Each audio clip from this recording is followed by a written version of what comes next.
Welcome to the Smart Business Revolution. Revolution. Revolution. Revolution. You want a revolution? You say you want a revolution? Revolution. The revolution. It's going on right now. Welcome to The Revolution, the Smart Business Revolution podcast, where we ask today's most successful entrepreneurs to share the tools and strategies they use to build relationships and connections to grow their revenue. Now, your host for The Revolution, John Corcoran.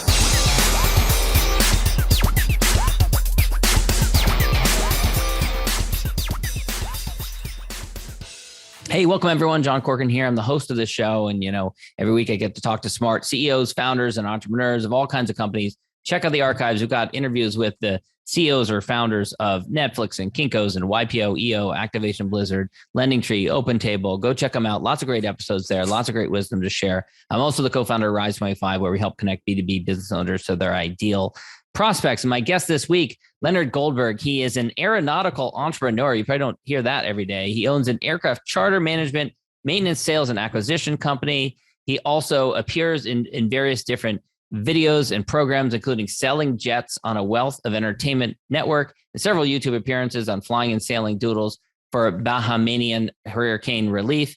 He also is involved in philanthropy, including he and his wife actively support the Gilda Club of South Florida. He's also a commercial pilot and a flight instructor. And we're going to talk about a unusual type of business you don't hear about very often. How do you start a business where you do charter management, maintenance, sales of planes? And so we're going to get into that in a second. Of course, this episode is brought to you by Rise 25, where we help B2B businesses get clients, referrals, and strategic partnerships with Done For You podcasts and content marketing. And if you want to learn about how you can do that, go to rise25media.com and we will tell you all about it.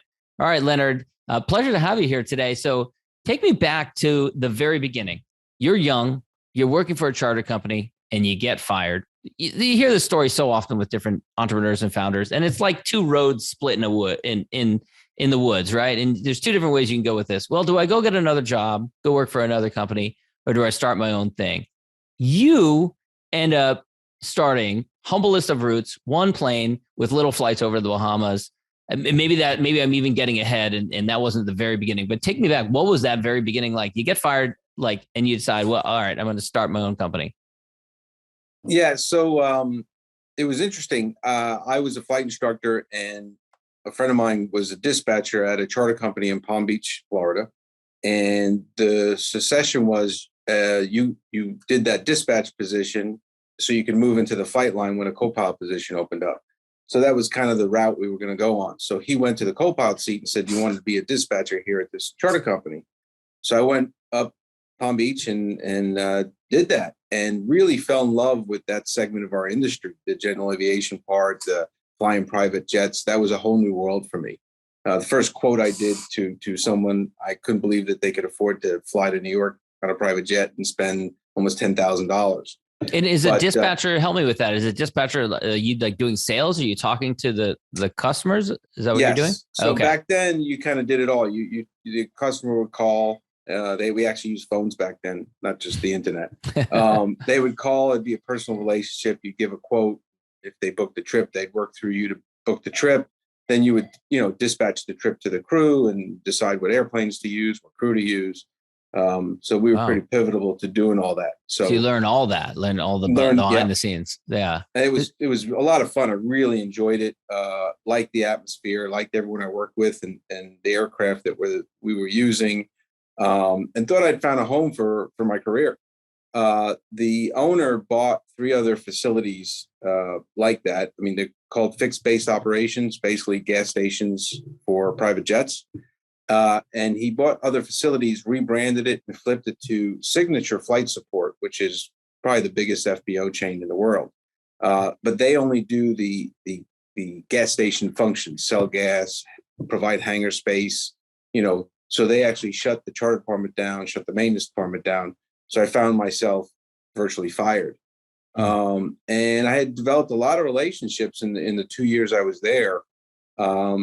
Got some job offers, and I realized if I went on my own, I could produce the same amount of income, potentially having the relationships I had where I'd be a broker. So I had very low overhead to start and started out brokering. And then Brokering the sales of planes. No, brokering No. the charter flights. Brokering the charters. Got it. Okay. Yeah. So, and we, being in Palm Beach, we had the wealthiest people in the world that lived there and came through there. So I was doing everything from a Piper Navajo Chieftain, which is a twin engine piston airplane, to the Bahamas, because the Bahamas is so close to us. We did do a tremendous business to there in the Caribbean, to big Gulfstream jets flying to Europe and everything in between. So I said, if I could just take a few of these customers that obviously now don't have a place to call because they shut the charter department down, the margin would be good enough for me to survive. Yeah. So not only did we survive, but I thrived at that brokerage business. And were you flying also, or were you just doing the brokering? So I never got to the flight line, right? So wow. I was doing some flying, some of these flights that went single pilot, I'd hop in the right seat. So I continue to fly, but my primary job was being the person booking the trips. In some ways, that's a good thing, right? Because you were literally not in the business. You were kind of overseeing the business, working on the business. Yeah. In a sense, I guess, although you're doing the sales and things like that. Also. Yeah. If I was out flying, it'd be a lot harder to talk, do the talk to trips. Right. So when I started my own business in 1995, the intent was to get a managed airplane. I'd fly as the crew and I'd start a charter certificate from scratch. That process is very arduous with the FAA, but that was kind of my intent, have the revenue coming in from the brokerage business and then grow a fleet of airplanes and start with managing someone's and going from there. And then also flying because of my love of flying. But the brokerage grew quite rapidly. We were doing a very high volume, hired a few people. And then in 1997, I bought Dolphin Atlantic, which was an operating charter certificate with one airplane and Navajo Chieftain on it.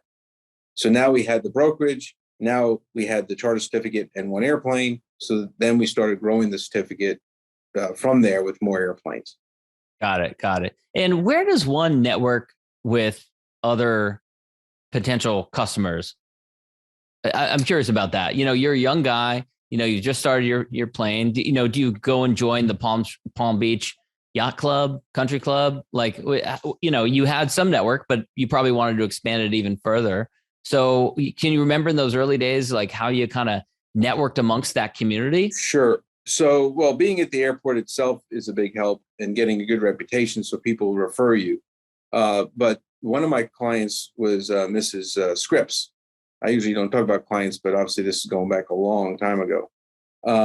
And she did a Red Cross ball. So I would be a sponsor of the Red Cross ball, and the who's who of Palm Beach was there.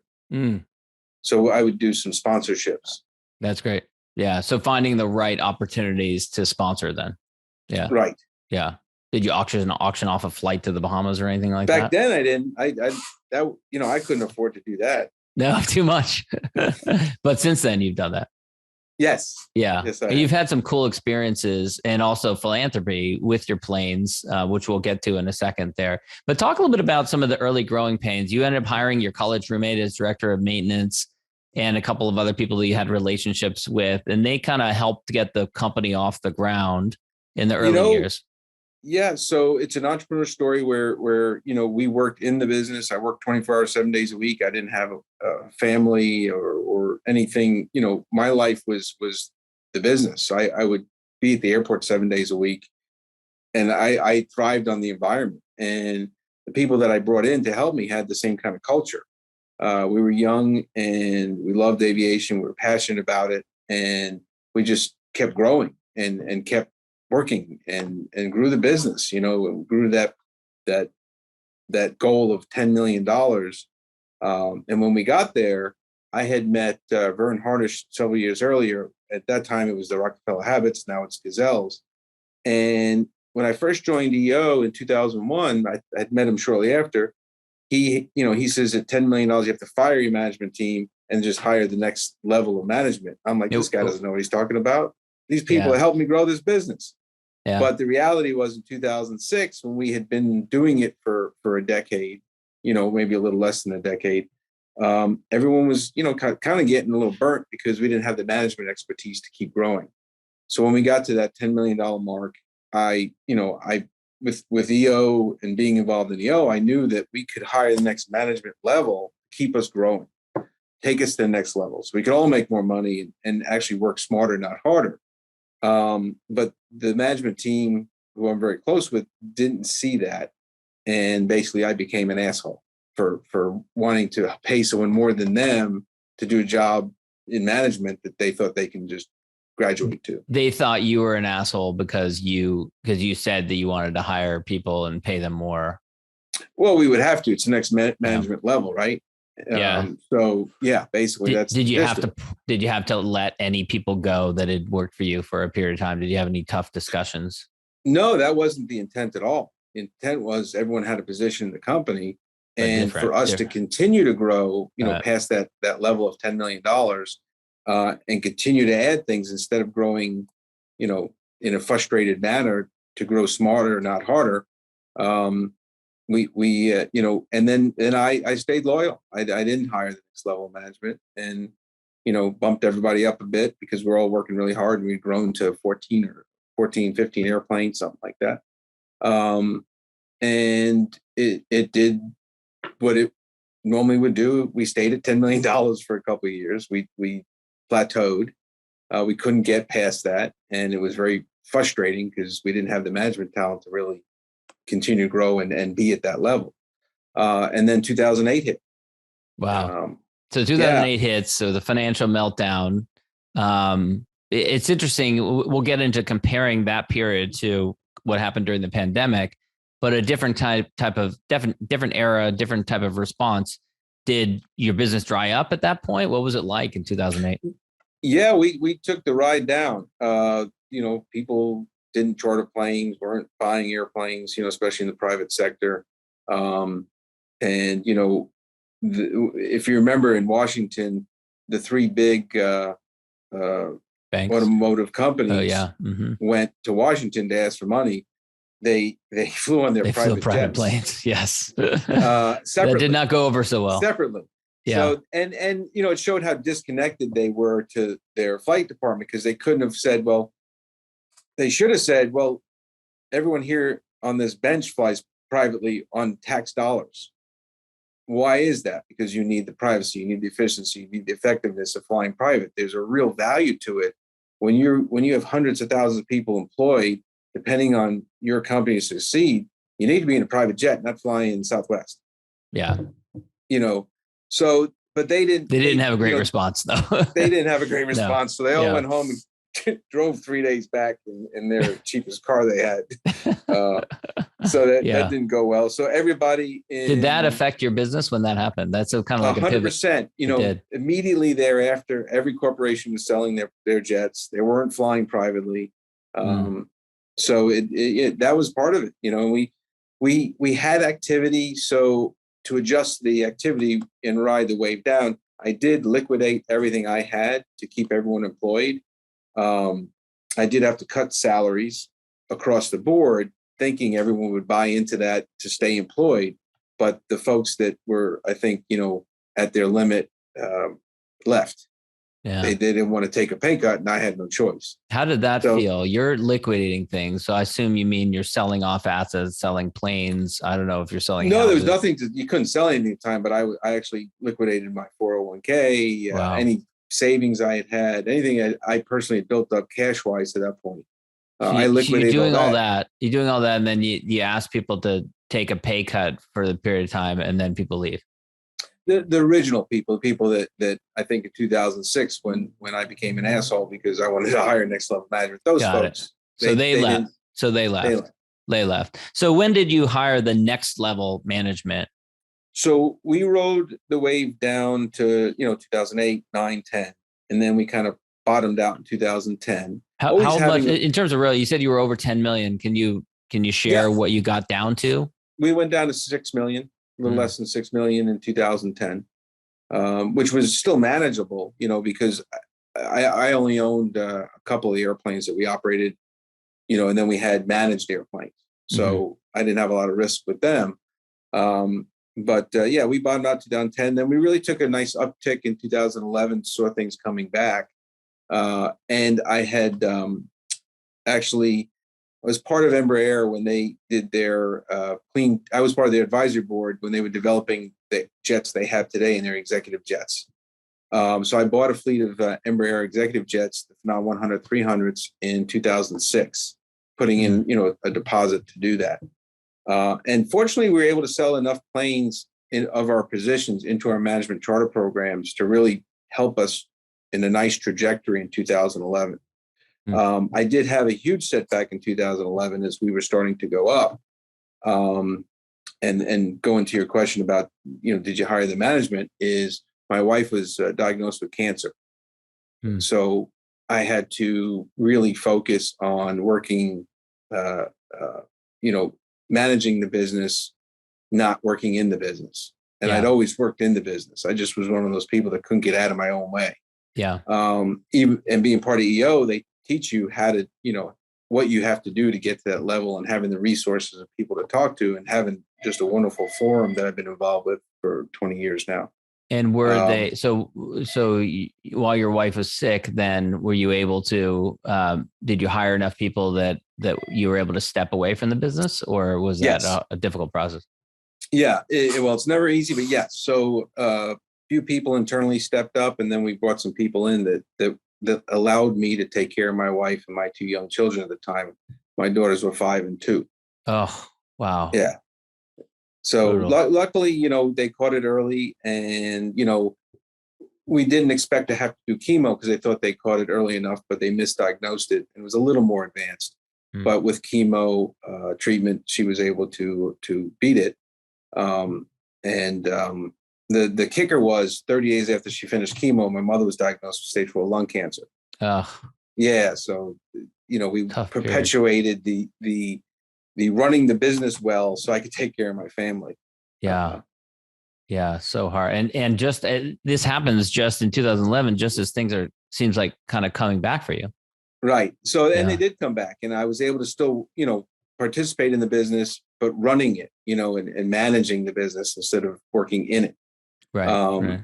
So we actually grew and fortunate enough to have the vision in 2006 to buy those Embraer products. So that kept coming, and it perpetuated more business because we were very unique and very early to that aircraft.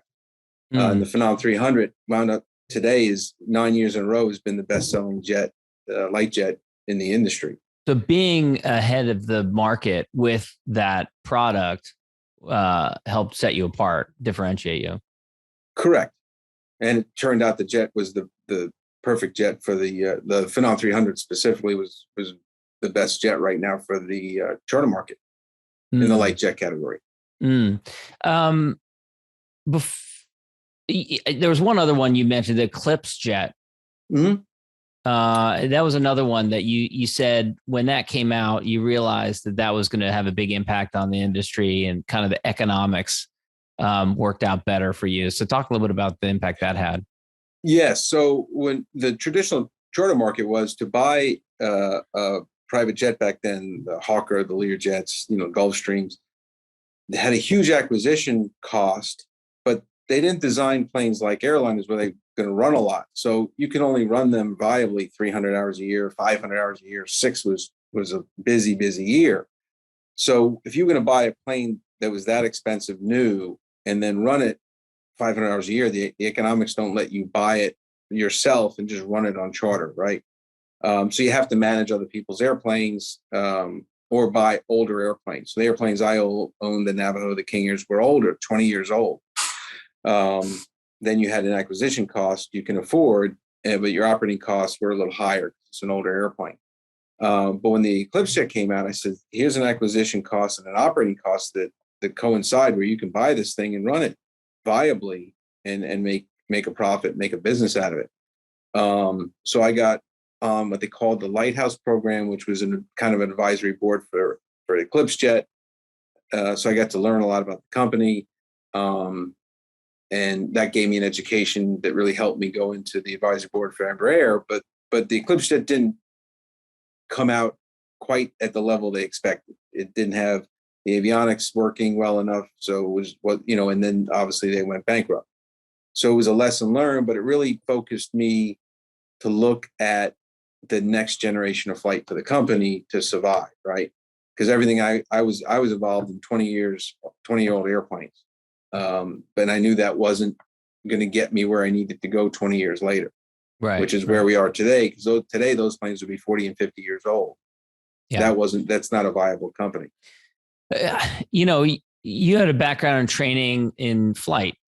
You had your pilot's license. What you're describing now to me is like sophisticated financial modeling. So tell me a little bit about, how you've adapted over the years and learned to do these types of projections. I'm sure you have experts around you, but still, like, this is complex financial modeling that you had to get really comfortable with. Yeah. So if I had to know it, I had to learn it, right? So I resourced and figured out how to learn it. And then, to go back to EO, I mean, they just have the resources available. They have, our chapter's grown tremendously. I think we're one of the biggest chapters in the world. So we just have access to people, and then the resources and the educational events we've had. So that's always been a consistent resource for me. And now with the internet, if I need to know something, I research it and find it, figure out how to do it. What about during this time period? There's EO, which is around entrepreneurship, but there's industry knowledge that's helpful too. Were there other charter company owners that you looked up to, or that you knew, or you befriended during this period of time that was helpful for you? Yeah. So back then, Florida Jet, Hopper Jet, were some of the companies that I used a lot, learned a lot from. There was a lot. The National Business Aircraft Association, NBAA, is a resource I've used throughout my career as well. They support our industry, right? They're kind of our advocates. What would you call it? They're advocates. Yeah. Your community. So they also do educational programs. So when I first started my company, for the first 7 years, I went to Nell Sanders' tax seminar, just so I knew the taxes that applied, how to apply them to the managed aircraft, the owned aircraft, the federal excise tax that's omnipresent in my business that we have to pay. So I knew that fundamentally early on, when I was 3 employees, I hired a payroll service because I didn't know how to do that. I want to make sure that was done right. Taxes has always been, early on, I knew I had to make sure I was paying taxes or structuring everything correctly around taxes. So I reached out to the NBAA, Nell Sanders tax seminars for 7 straight years. And anyone that works for me that has anything to do with running our books, they go to those same seminars. And the NBAA just has other structure I follow when I was building the business and growing the business. Yeah. So let's flash forward to 2020. COVID hits. When did that hit your radar? And also, in retrospect, looking back now, do you feel like you were prepared for it in any special way, given what you'd lived through previously? Yeah, I think as you grow a business, you get tougher, right? And you get smarter. In 2016 into 17, I did my last pivot in the business where we had many different types of airplanes. And the industry's grown to a point, with insurance, with pilots, the pilot shortage is omnipresent since, 2015. Just streamlining everything, getting everyone culturally fit into your business, making things easier. So we really streamlined the business and phased out a lot of different types and focused on the Embraer product. Not that that's the only type we'll manage, but as far as charter goes, the Embraer product is what we focused on. That really helped us when COVID hit, because we weren't everything to all people. You're focused on one type of product primarily. Yeah. Primarily, we still manage other different types of airplanes but we don't charter them out, right? That they're not run commercially. But what happened was we were able to get very focused as a management team. We made an immediate cut, and I learned a lot from 2006, 7, and 8, especially 2008, riding the wave down, you know, we had to make the tough decisions, and we had to make the right decisions to be here in a few years. So that guided the management team. We were on the phone every morning on a Zoom call, you know, and of course, technology helped a lot this last go around as well. And we made tough decisions, right decisions. We actually were very busy in March. So it hit in February, you know, and then really hit March. But in March, we were, you know, our industry was getting everybody to where they wanted to sequester. So then April, people were slowed down. People were fleeing and going to remote spots. A lot of yes, leaving the cities, yeah. You know, wherever they had their resort homes or wherever they wanted to go to be sequestered. And then in April, that New York to Jackson Hole route must have been pretty heavily trafficked. Jackson Hole, New York, Miami. Exactly. Then we really, you know, in April, I think we flew 32 charter hours from, you know, 250 a month down to 32. So, yeah. Wow. So that was a big hit.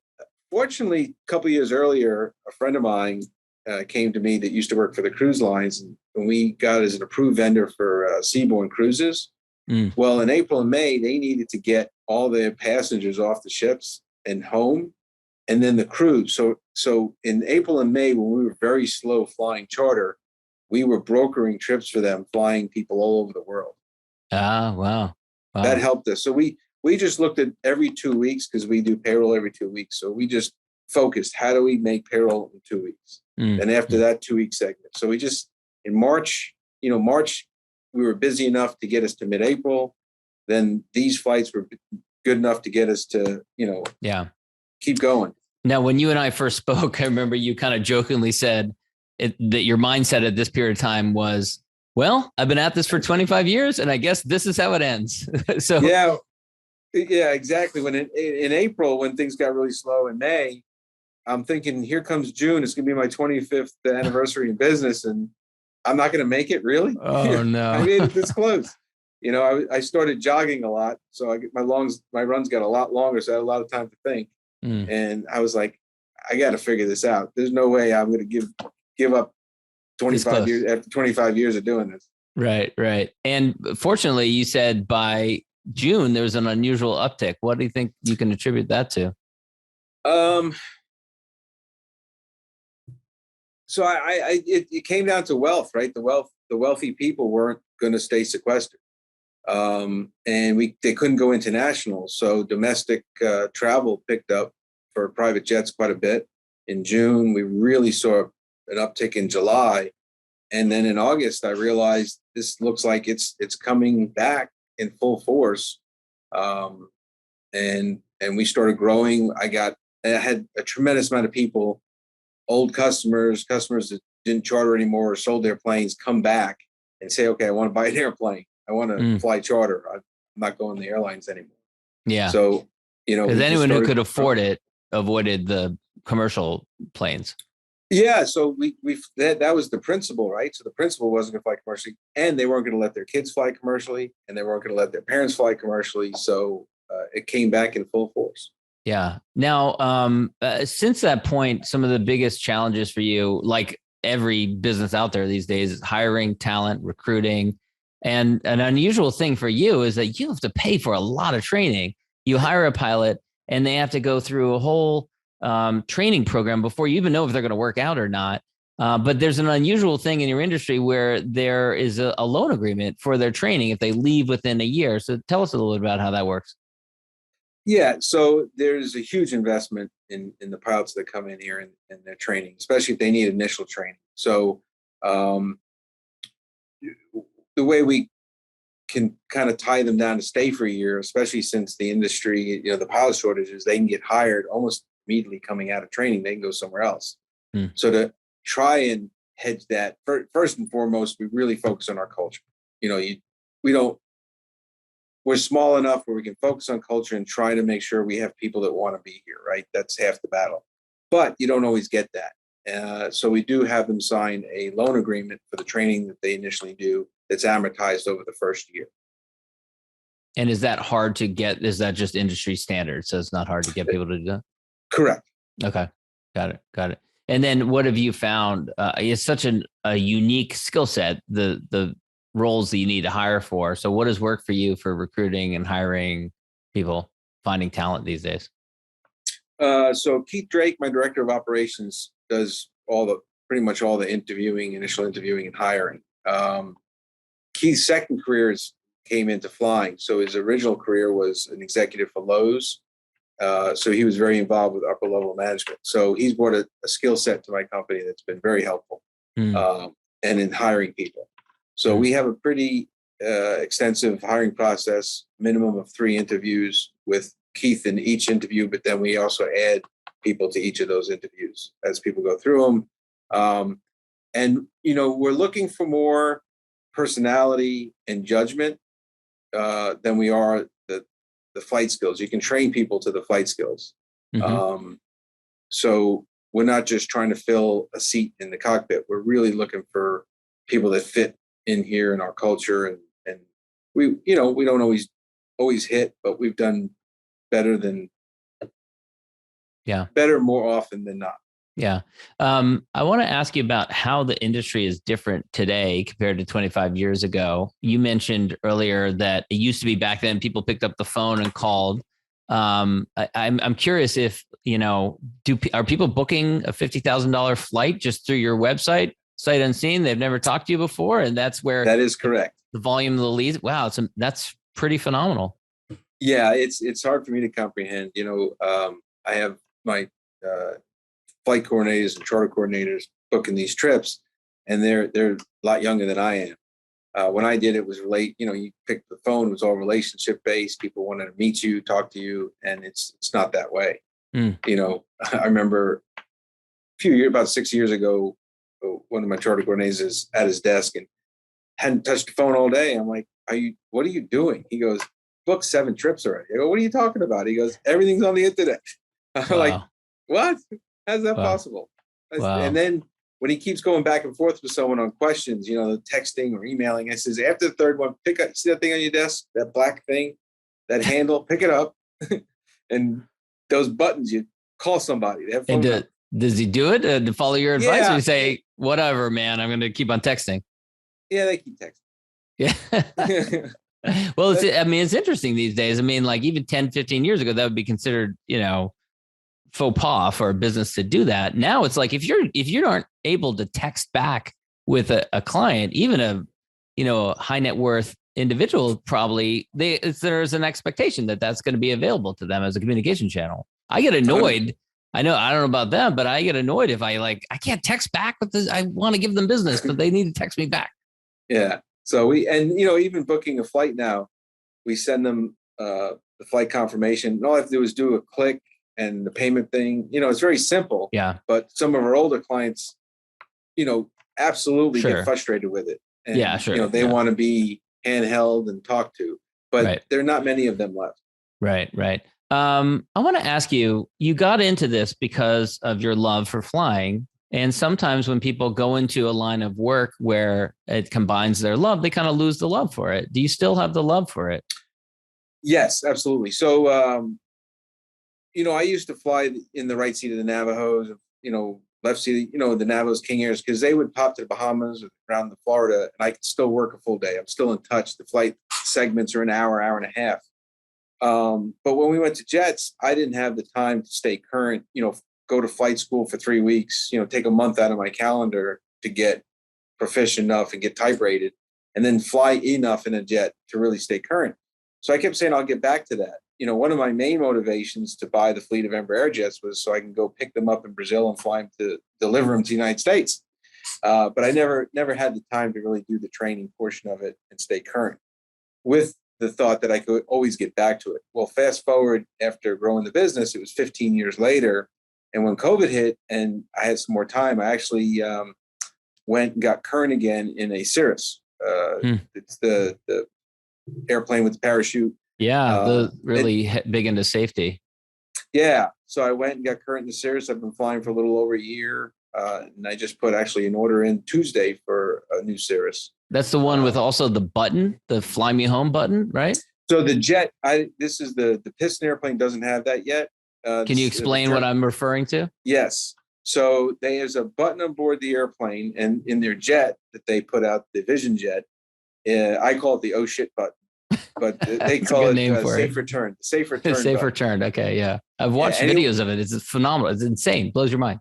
It's unbelievable. Anyone on board can hit it, and basically, so something happens to the pilot, the people in the back seat, instead of freaking out, they hit the "oh shit" button, and it flies you home. Flies you home to the nearest airport, right? The nearest airport with the approaches that the airplane can fly. So it can't just fly to any airport. It has to have the approaches that the GPS approaches that the airplane can fly. But the airplane will actually communicate with air traffic control. Wow. Electronically. They'll squawk 7700. That's an emergency. And the plane will actually communicate with air traffic control, and it'll land.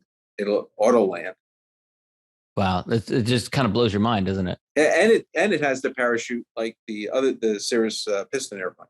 Wow, amazing. Yeah, I was going to say the parachute has been pulled 107 times, and I think there's been 0 fatalities in the pulls. Oh wow! Since they installed those parachutes, 107 times. Wow. 20 plus years they've been building the airplane. Wow, that's amazing. And I wonder if the "oh shit" button's been used yet. I haven't heard yet. I don't think it has. Stats are that in a couple of years.